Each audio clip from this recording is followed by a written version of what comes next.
So what we're going to do tonight is a live broadcast. Later on, if you're feeling lucky, it will probably be on our channel, which is a YouTube channel, and it has all the free TikToks. So what we're going to do this evening is respond to a few questions that we've gotten in. And we've gotten quite a few questions in related to medications. So some of the questions are along the line of the person doesn't think they need to take a medication, so they don't want to take their medication. So one of the things I would do is, let me try it with Manda. I'll sort of demonstrate. So Manda doesn't think she needs her med. And so part of it depends on what's the med for and that kind of thing. So I could try Manda. Hey, it's Hey. Deepa. Hey. How are you? Yeah, doing okay? Yeah. So I don't know whether the physician talked to you about something he wants you to start taking or not. I'm not taking them. You don't want to take anything? No. Oh, because he was wanting you to try something. Well, but they always give you so many of the, and it doesn't do anything. It doesn't do anything. So you're not feeling like, because I think he was a little bit worried about your blood pressure. And so he wanted to make sure that you didn't end up in trouble. And so he wanted you to try taking something to see whether or not it would help. Well, but I think I'm fine. Yeah, and that's one of the weirdest things about blood pressure meds. You can't actually, they don't feel like anything's wrong and your blood pressure is just that much too high. Well, what does it do? Well, it's trying to keep you from having a thing where you might have little blood vessels starting to burst or block, and then what ends up happening is something more significant happens. And that's, I think, why he wants you to try it. I mean, does it taste bad? I don't think so. I mean, to the best of my knowledge, what I've had people take it, it's just like a pill. So you just take it, and it doesn't make you feel particularly weird or anything because it's not a high strength one. Okay. But it's something he really wanted you to try it. So my job is to try to see if I can help you be okay with trying it. Well, we'll try it. And if it doesn't make any difference, then I'm not doing it. I hear you. So, but you'll try it today, and I can document that, you're trying it. And that's what I can tell him. Then you can mark it off on your list. Okay. So what you hear us doing there is I'm presenting it, and it may not be a brand new med, but as far as she's concerned, if she doesn't know that she takes a med, it's a brand new med. I mean, that's the tricky part about helping someone who's living with dementia. It's not like she knows that this is her med and she always takes it. That's not what we're getting. We're getting, this isn't something I take. I don't need this. So I'm trying to help her appreciate why we might try this. And it's try. We're going to try it. Well, the doctor really wants you to, and I can tell him no, but, I know he wants you to give it a try. I think he's trying to make sure. And so you come up with some things, and you have to know like for blood sugar. Well, I don't have a problem with diabetes. Oh, okay. I'm sorry. I thought that was part of what was going on. So I'm wondering if he wants to make sure you don't end up with a problem. And this is sort of one of those prevention things. Well, that could be, but I mean, I eat good. You do eat well. You absolutely eat well. And I thought he had said something to you, but maybe not. Well, I don't remember anything. Okay. So you're not remembering anything. So he did want to try it for like a week and get back. So maybe he didn't get up with you, but rather than him come in and we haven't tried anything, can we try something and then let him know we did try it at least and see what happens? I mean, if that's what you need.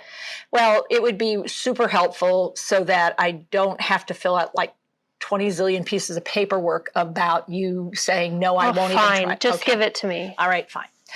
So, like she's doing me a favor. She doesn't really, she's not really aware of her additional health condition in addition to her dementia. And we've got to get better at acknowledging, when she doesn't know she has diabetes, she doesn't understand she has hypertension. She doesn't know that, her diabetes is so bad that she's actually, that we're getting real close to insulin levels.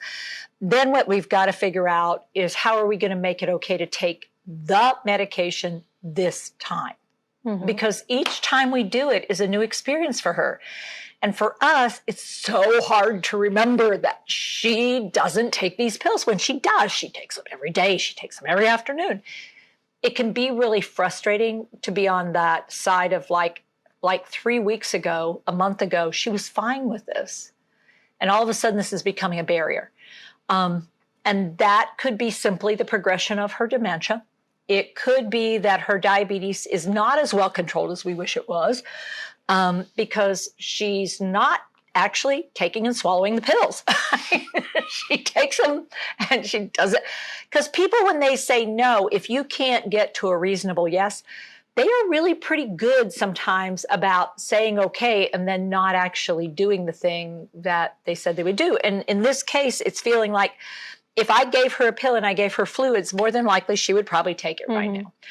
But sometimes it's the taking of the pill. I mean, actually getting pills in and down is a real challenge for people. And then we have a whole separate category. So one of our separate categories is people living with Lewy body. Now, you've heard me say that before. Lewy body is something else.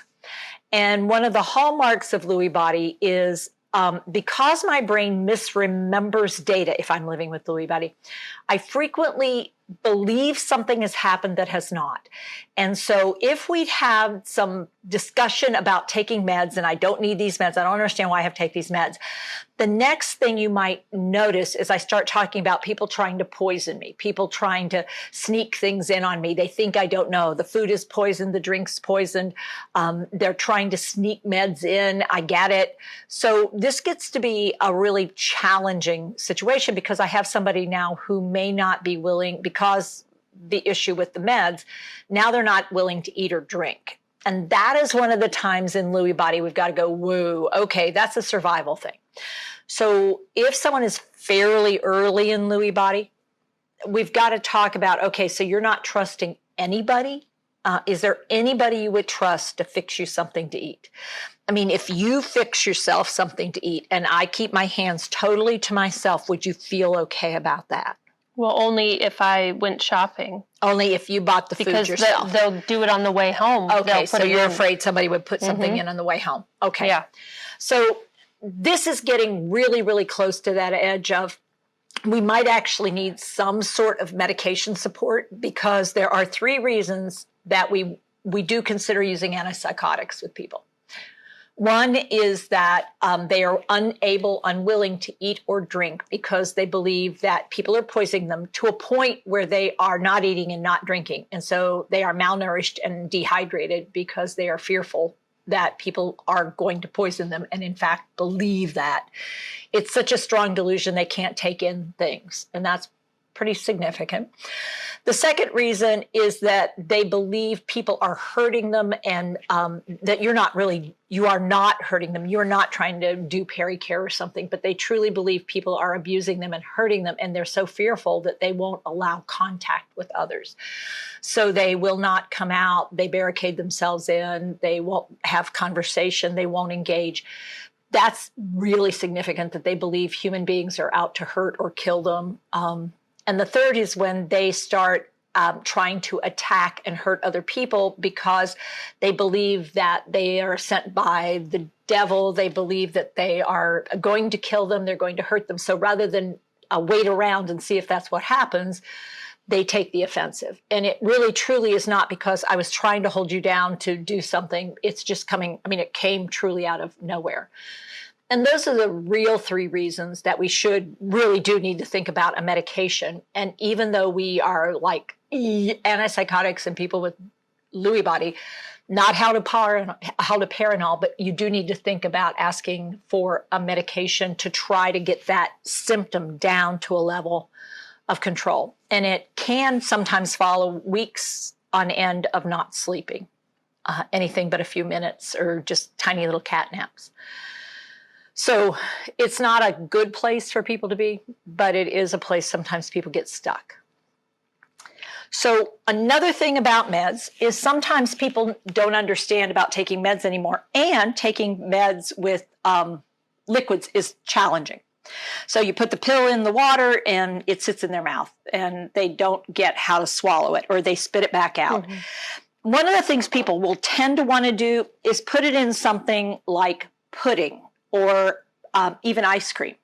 And what we forget is that pudding and ice cream has a very smooth texture. And typically when you crush pills or you do something like that, that very smooth texture doesn't hide the texture of the pill.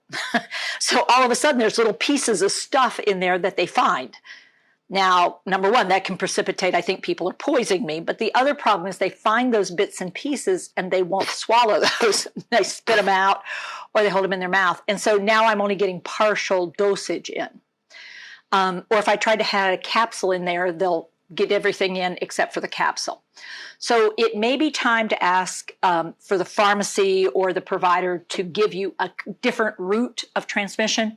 In other words, a packet that's been crushed, or we have to go out of a capsule and into something that truly can be managed, so that I'm not trying to get you to swallow something. So one of the things to think about is that really, really smooth texture does make it hard. And if I add it in, and it's not super sweet, when I add in many medications have a slightly bitter or sour taste to them.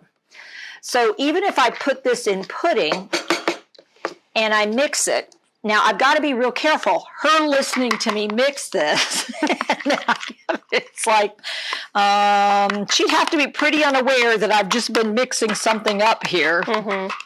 And so that's the kind of thing you have to be thoughtful about how and when you do this. If you really are to a place where the person does not get that this is a pain medication, even just Tylenol, and without it, it makes it really hard for them to get up and move.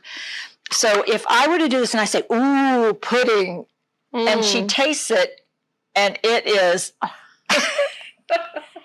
not okay. Not pudding. Not pudding. It's pudding. It's fine. That's the worst damn pudding I've ever had. Then what ends up happening... Tastes like sour cream. Is oops. And what ends up happening is now she doesn't want to eat. Because no, thank you. Now, what I've just said is this is what pudding tastes like to her brain. And her brain now suddenly is going, I don't want ice cream, I don't want pudding, I don't want anything. And I've created a monster. Now, other hand, what you do is you take some jam, and we want it to be something that has texture.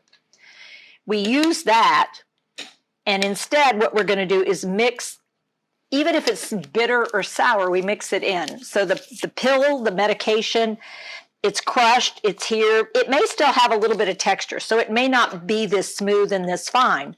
But when we mix this in, and you have it with jam, I could put this jam on a small piece of toast, and more than likely you would simply eat it without thinking much about it. I'm going to let Manda taste it and see if her reaction is as negative as the last thing. So I've got about the same amount. It tastes like jam. It just tastes like it has sugar that hasn't broken down. Yeah. So the pill in it... I can't taste anything but the jam. She's just tasting the jam because the jam is super sweet. I know that. Which is why, what did I say to put it on? Toast or something. So you don't just eat that plain. I mean, it's like people can do it, but for making it functional, just go ahead and put it on the very corner piece of a toast or a small little tab of toast so that you know you're getting all of it in. Or on a cracker for that matter, but a graham cracker. But what you're really looking at doing is recognizing the value of texture and taste, which is super sweet. So those are a couple of thoughts or ideas, I know, for the questions that we had coming in. So anything more on that, Abby, since you're the one on the... We have some questions about thoughts on caring for a family who's supporting someone with advanced Parkinson's. Yeah, well, okay. Well, I was going to move into mobility. I guess that worked out okay then. But we aren't really going to be doing exactly necessarily advanced Parkinson's, but we're going to talk about Parkinson's in general. So we're going to talk about seating, and we're going to talk about the need for comfort, and we're going to talk about transitions and how difficult transitions can be, and some of the common mistakes that people make in helping somebody transition. So if I have somebody who has Parkinson's, it is very common for people to sit in recliners because they can't sit upright and move around a lot. Or if they do, they still need breaks. So let's say Manda has Parkinson's, and so she sits in the chair, and I have her recline. Okay, and she's sort of comfortable, but now it's time to get up. One of the biggest challenges is knowing how to support somebody coming out of a chair like this, because the chair has her in a sort of extended position. They also say how to deal with someone who's panicking when they're standing up. Yep. So what I'm going to have her do is, hey, Manda, hey, it's about time to sit up.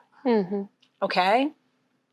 So I want you to hold on here, and on 3, lean forward, okay? 1, 2, 3. Lean up, lean up, lean up. Now what I'm doing is I'm bringing the legs part down, and as I do that, the back comes up. There you go. Lean forward. More. Come on. That's it. Good. My hand back here is a stabilizer, not a push. And it's real important to not have it on the head or neck, have it down here at the scapula, at the shoulder blade. So I'm putting it down here, and I'm using a guide. The flats of my fingers are sort of guiding her forward. And what I'm going to have her do next is, Amanda, pull your feet back. And I'm touching her shins, but if she starts to pull them back, great. Yep, you got it. There you go. Good. And now this one. Now, if that one doesn't go anywhere, what I can do is do a tiny lift. And what that was, go ahead, back out again. What I'm doing here is I support my arm on her knee, and I just lift up there, and an automatic reflexive pattern is when you lift at the knee, the leg falls back. And it's, unless somebody has an active spasm. Now, if they have an active spasm, you got to do a little more work. If I need to reposition a little bit more, flat of the hand on the shin. No touching of the feet. Really important not to mess with the feet. Now, the next step, people are tempted to really get up from here. But she's going to have to take her weight and take it from back there to here. It's much easier to go this direction. And it's a lot easier to go back than it is to come forward. Yeah, the chair's pushing me back already. The chair is encouraging her to go back. Okay, so what I'm going to have her do is lean forward and scoot up. And so that lean forward, fold forward and scoot up. And the cue is that I'm giving is right down in here. So it's a low back cue, and it's scoot up. And what I'm having her do is have her hands out of here, which actually help her lift and get her weight from her feet, from her back end to her feet.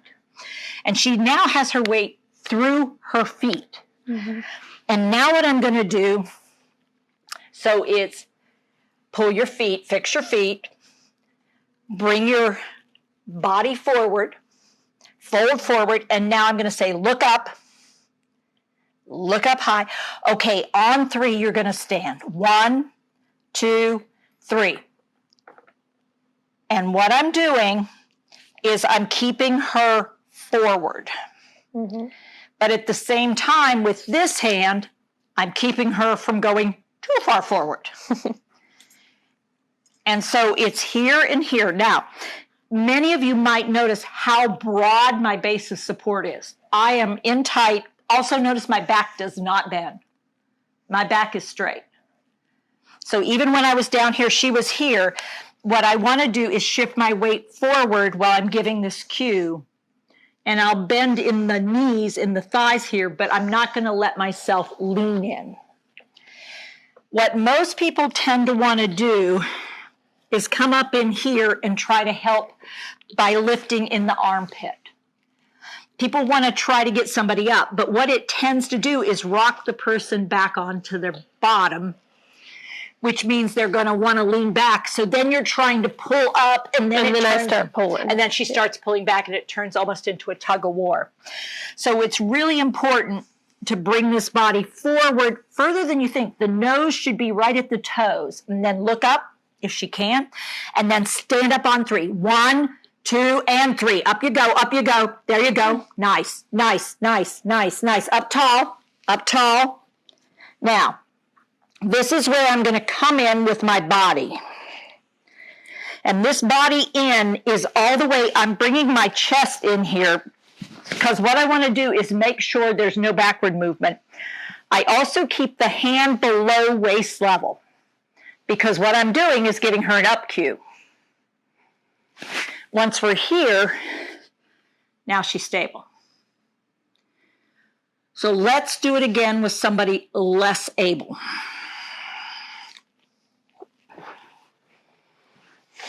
Okay. So I'm here, Amanda. Delay, eyes come up. It's Teepa.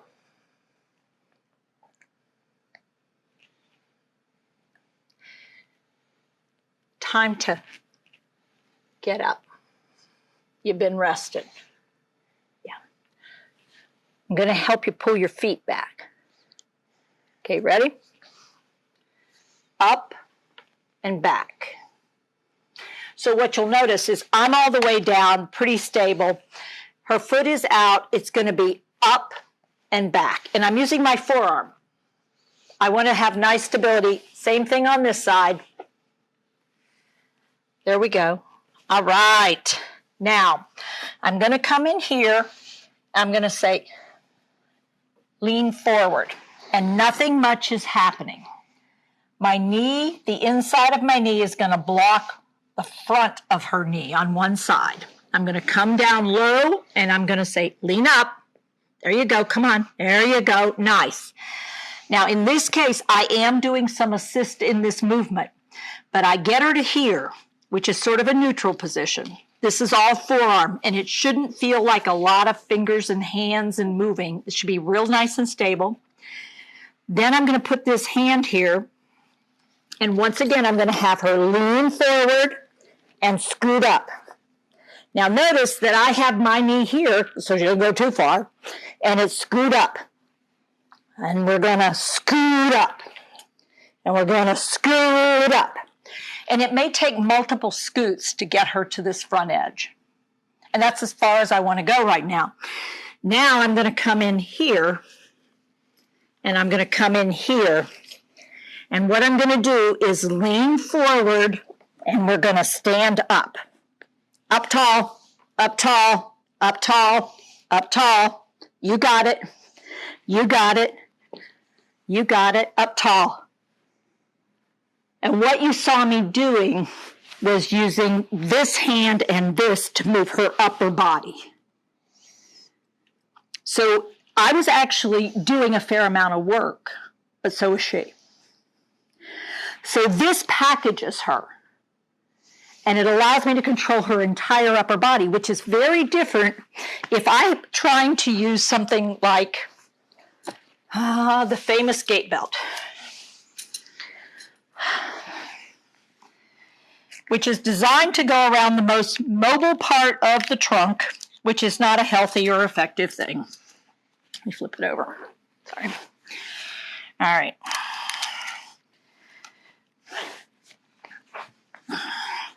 Okay, so we got it at her waist.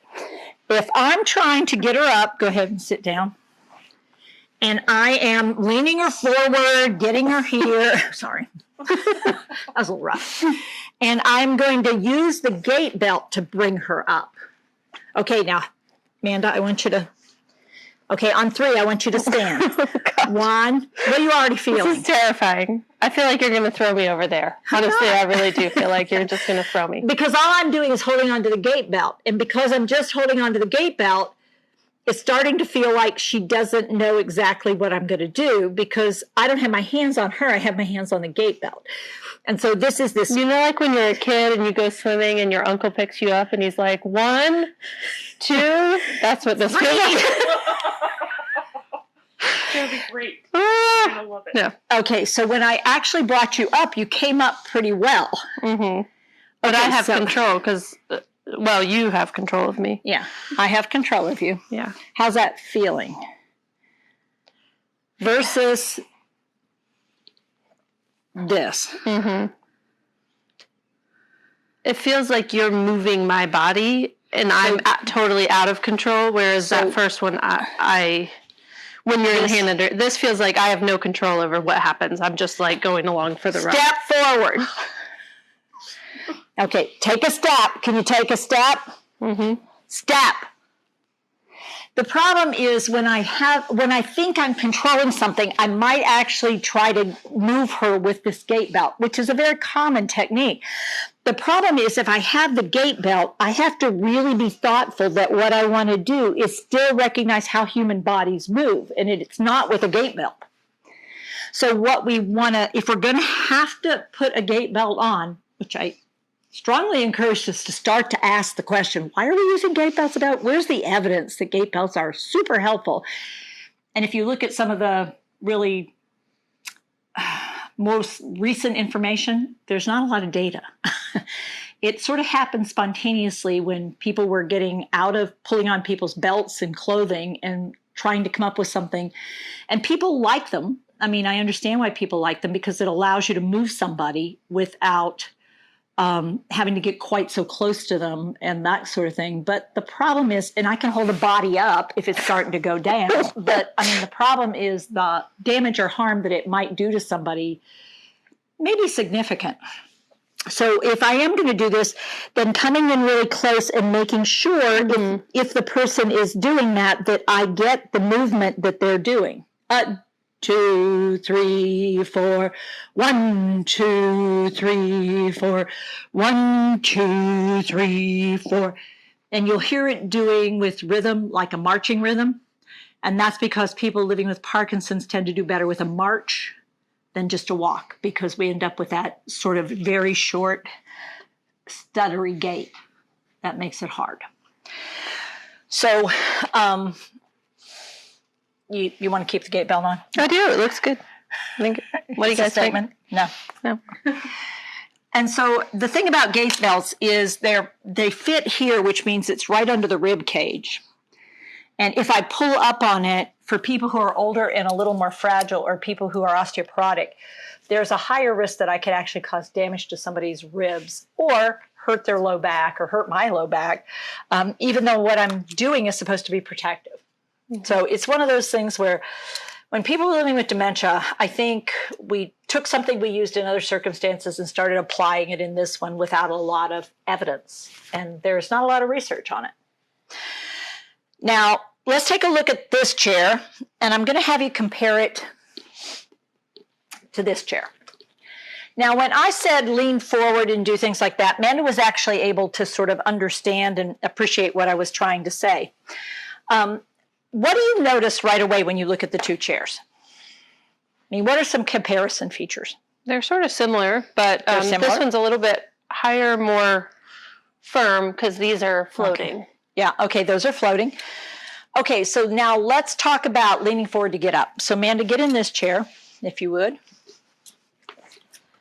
Now, lean your body forward. Yeah, already my hands are wanting to know where to go. So because these are short armrests, which are used primarily so you can get this chair under tables. Mm-hmm. The problem is that there isn't anywhere to put your hands out here, which is where you really want your hands if you're going to do a push-up. Yeah. Switch over to that chair if you would. And then lean forward. Mm-hmm. And now we have a chair with full-length arms that's going to allow you to come to a full stand. Right. And you bring yourself up with your arms and then come on upward. Right. So the challenge with these kind of chairs is they're designed to fit in places where you want to get the seat up close to the table. What we should be looking at is what table can I have that's going to fit above these armrests, rather than how do I get rid of the armrest so the chair will fit under the table. And it's a challenge because we tend to think, well, this doesn't really matter because that's just for comfort and you can put your elbows here. And if it's just an elbow rest, it wouldn't matter. But in fact, for people who are a little more frail, a little more fragile, not quite as strong in their lower extremity or trunk, then this tips me back on my bottom. And it's much more difficult for me to come up when my hands are back here than when I'm in the same seat and my hands are forward here. Because when I get my hands in front of me, I can push up on them and be on my feet. When I'm back here and I have my hands here, my weight is still on my bottom. And even when you stand up, your arms would be behind you, so there's no way to get up straight. I'm now going to have to get here and then take a risk. And then come up. Right. And it means I'm rocking forward. So it's one of those things where little tiny bits of difference, if you don't know what you're looking for, could actually make a difference in how well. Now, there's a black chair with extended arms on it. And this is an example. What's nice about this chair is there's really a significant difference between what the color of the seat is and the color of the arms. But it also has a place to roll your hands over in the front and hold on. And it's a nice wide surface. So, you know, the minus is that's a heavier chair. And it's harder to move it around, slide it forward, slide it back. So there are advantages and disadvantages to each. This one has a certain purpose. This one particularly becomes the most challenging to help somebody with like Parkinson's to get up out of. And yet it's a really good resting chair and might actually be a great sleeping chair for quite a few folks. So that's our time for tonight. Abby, any last sort of thoughts or comments that people are asking about or questions? We've made some good connections, like Be Like Care is on. Cool, hey! She said hi, and I said, hi, friends. And, hey! She said, what do we have to do to get us in the same room to collaborate sometime? Ooh, be super cool. Yeah. Reach out to her. Yeah. We have discussed the principle as it relates to toilet transfers as well. Mm-hmm. Oh, Some yeah. thoughts about that. Well, good. Yeah. Which makes for some good videos. A lot of appreciation. All right, everybody. People have learned more from this than they have in their university course classes. I'm so sorry. All right, guys. Well, thanks for stopping in. Thanks for being with us. Keep sending your questions in, ideas in, so we know what it is you'd like to hear about and learn more about. And if you have further questions, don't forget, you can always get up with us at info@teepasnow.com. You can certainly send your comments and questions in, and we will be posting this on our YouTube channel. So if you want to do a follow-up, unless we run out of battery, this one should be available. And Sunday we'll be back here at 5:30 Eastern time. So join us for another TikTok Live. And Dementia at Dusk. Mm-hmm. All right, everybody, take care. Hi, I'm Teepa Snow, and you just found our YouTube channel and watched one of our videos. I'm the owner and founder of Positive Approach to Care. Thanks for watching. And if you liked, if you have a comment about, or you would, please share it with people you know. Oh, and if you haven't yet done it, consider subscribing. We'll let you know when the next new video comes out. And you might want to visit our website, www.teepasnow.com, where you'll find other resources as well. See you there.